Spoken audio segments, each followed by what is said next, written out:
Bienvenue à la maison de la famille Dumoulin. Fait que la famille Dumoulin, c'était une famille qui était originaire de Ville-Marie. Fait que M. Dumoulin, en 1923, il a attendu un oui-dire qu'il allait avoir une mine dans la région. Donc, avec un de ses fils, Léon, qui avait alors 17 ans, ils sont venus ici au lac Kosciuszko. M. Dumoulin a choisi le terrain qui faisait un pic dans le lac. Fait qu'on l'appelle la pointe des Dumoulins. Donc, à l'époque, il n'y avait pas de ville. Fait que quand on squattait un terrain, il devenait à nous. M. Dumoulin était de retour en 1924, avec tout ce qu'il fallait pour bâtir le magasin. Ça a pris un mois le bâtir, et puis ça l'a coûté autour de 225 $. Par la suite, ils ont construit la petite maison à l'arrière. C'était vraiment une maison de pionnier. Fait que elle a été un petit peu plus long à construire parce qu'il voulait qu'elle soit plus belle pour sa femme.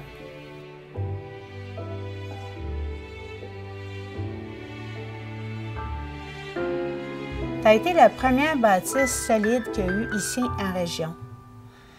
On va avoir bientôt 100 ans. Fait que ici, même ici, les premiers temps, M. Curé venait faire les messes ici parce qu'il n'y avait pas d'église. Malheureusement, en 1926, M. Dumoulin a eu une bad luck. Un de ses bateaux a coulé. À l'époque, la marchandise était évaluée autour de 5 000 $, qui fait qu'aujourd'hui, c'est autour de 90 000 et plus. C'est une grosse perte financière. Quelque temps par la suite, le magasin a comme fait une faillite. Là, il n'a pas eu le choix, M. Dumoulin. Là, il y avait trop de dettes à cause surtout de la perte du bateau.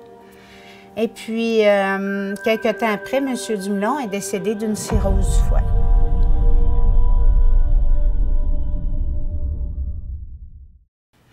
Madame Dumoulin, elle s'appelait Agnès. Agnès Dumoulin, c'est elle qui s'occupait du bureau de poste. Car son mari, Joe, il ne savait pas lire ni écrire. Elle avait eu une très bonne éducation. Fait qu'avec ses filles, ils se sont occupés du bureau de poste. Ses garçons se sont occupés du magasin.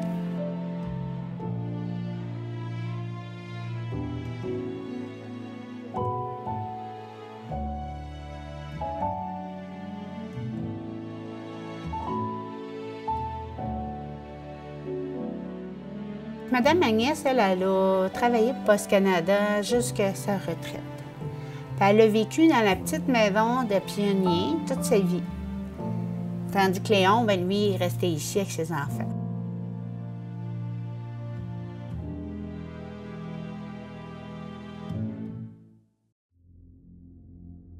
Fait que quand on parle tantôt du oui-dire qu'elle allait avoir une mine, effectivement, il y a une mine qui a été découverte par le prospecteur M.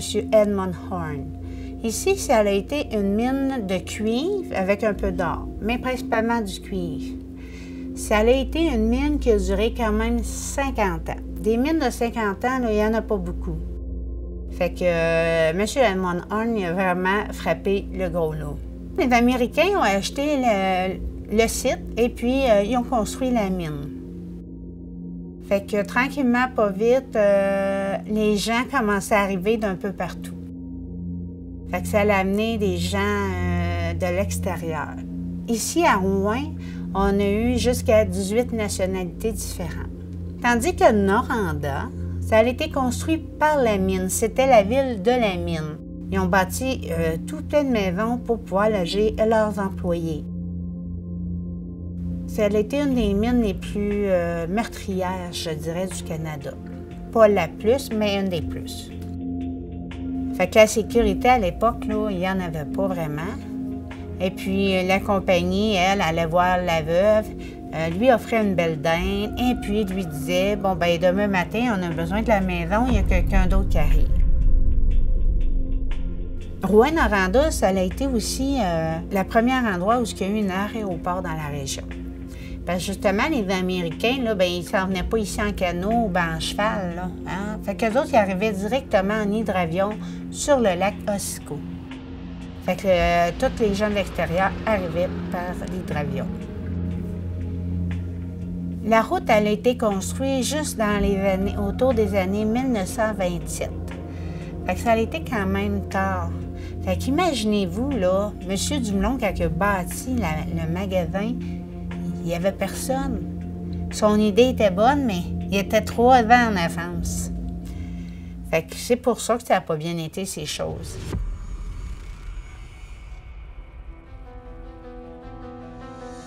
En 1913, le gouvernement provincial a décidé de construire un chemin de fer qui amène ici au nord de l'Abitibi. Pourquoi il a décidé de faire ça? C'est que les gens quittaient les campagnes puis arrivaient tout en ville à Montréal. Fait que les gens y avaient faim parce qu'il n'y avait pas d'emploi pour tout le monde. C'était pour la plupart des agriculteurs, mais il y avait aussi des bûcherons, des gens qui travaillaient dans la forêt, la foresterie. En 1926, il n'y avait absolument rien ici à Rouyn.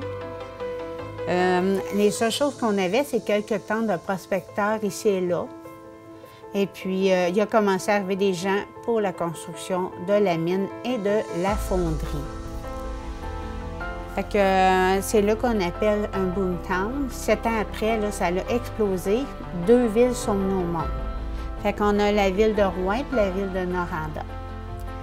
Fait que Noranda, c'était les immigrants surtout qui vivaient là, parce que c'était ces gens-là qui étaient embauchés pour travailler à la mine, puisque les Canadiens français n'allaient pas dans la mine à cause que M. Curé leur disait que c'était trop proche du diable. Les Canadiens français, ben, eux autres, c'était tous des commerçants, là, des motels, des hôtels, des bordels, des cinémas, des restaurants, etc. Tous les frauds, ils gagnaient l'argent, mais ils venaient dépenser à Rouyn. Entre les deux, on a bâti l'hôpital, c'est surtout M. Horn qui avait payé pour sa construction.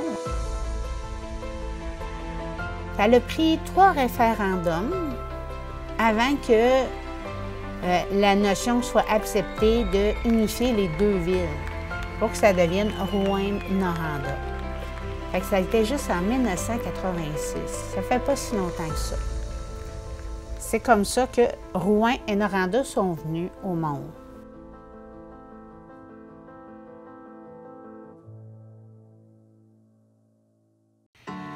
Ici, le magasin général, depuis les années début 1980, je dirais, c'est devenu comme un musée.